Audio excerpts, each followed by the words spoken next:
Things were going well for Virogen. In 2005, it was named by CBS Business Network as a stock to watch. But not long after, Virogen's stock prices began to drop.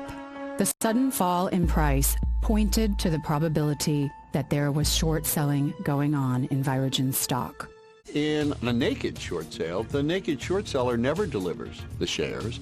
The seller sold something they didn't own. The buyer thinks they own something they don't, and the buyer parted with good money to the seller. It has the effect of making it seem as if there are more shares than actually exist. And that can drive a company's stock into the ground. There were too many shares being sold each day. There was too much action in the markets. It's like the market kept getting hit. It kept getting hit. It kept getting hit. And I'm like, what's going on here? I would look at the numbers. No big holders were selling. Nobody's selling it. Where's all the stock coming from? And hundreds of emails, people telling me their stories, people saying, if anything, you're just kind of hitting the tip of the iceberg here, and then there's much more to it. I wrote another article, and then I wrote another. But the increased visibility also brought vicious attacks on Falk and Patch from online posters on internet message boards. I began to get bashed by these people that I had no clue who they were.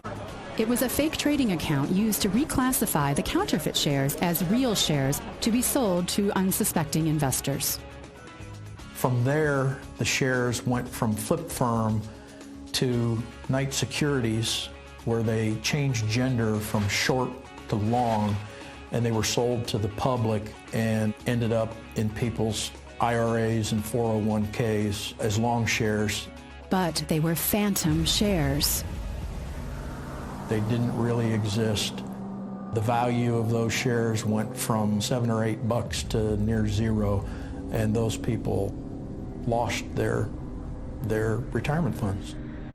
The DTC steps in, the stock borrow program essentially fills that role. And this is where critics believe the problem lies.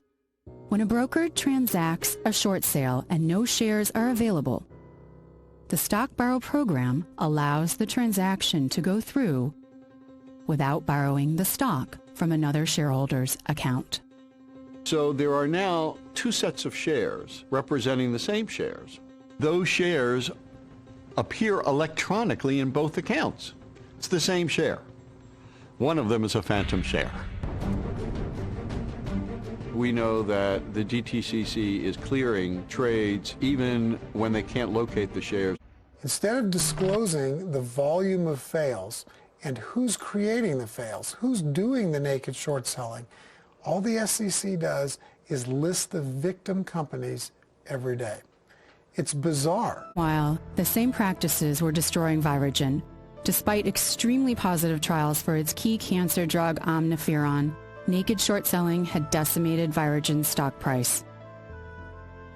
It simply didn't have the funding to bring their revolutionary cancer treatments to the market. The years dedicated to fighting fraud on Wall Street has taken a toll on the Crusaders.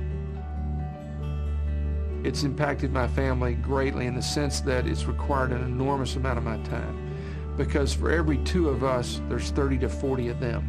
This has cost me a lot of time with my family. I love being an advocate. My family doesn't. My family has paid a heavy price.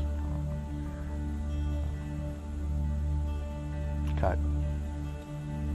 It's emotionally draining for all of us. You put so much into something and you think, well, what do I do now? Do I admit failure and walk away from it? I'm not capable of doing that. And I'm here because a cancer company got killed by traitors, and I'm here to stop. During his crusade against fraud on Wall Street, Darren Saunders was one of the most vocal of the Dirty Dozen. But in 2010, Darren's battle against cancer had finally overwhelmed him. The thing that's so funny about this, now, after all of this, the reason why I've been through so much is because I've been battling for Virogen for so long. So now, after all this time, battling for a company with a cure for cancer, to have cancer beat me, That's not a perfect end. That's not a good ending to my film. After 15 years of standing up for what he believed in, Darren Saunders passed away on May 23, 2010. America's savings accounts and retirement, they stole jobs from people, from working families who are now on welfare or who lost their house or couldn't send their kid to college. So the consequences are enormous. I think we've just had the first taste of what's to come in this country. It's going to take another crisis before it gets addressed, and each crisis is going to get worse. This is an ongoing battle. I think as Americans we have to understand historically, if we are not diligent all the time, our way of life is always in danger of ending. Without a congressional mandate, which will not come in until there's a grassroots mandate from the people, it's not going to change. And so millions of jobs will not be created. Hundreds of billions of dollars in tax revenue to the federal government will not come from companies that aren't making a profit because they're not in existence, and workers who are not paying taxes because they don't have jobs. We've lost control of our system. If that's the case, what can we see down the road? We've got to see not evolution of the society, correcting the new problems that are coming. I think we're going to produce a situation, maybe not tomorrow, maybe not the next day, but someday and soon, we're going to see a revolution. The ruin and the harm of this is not over.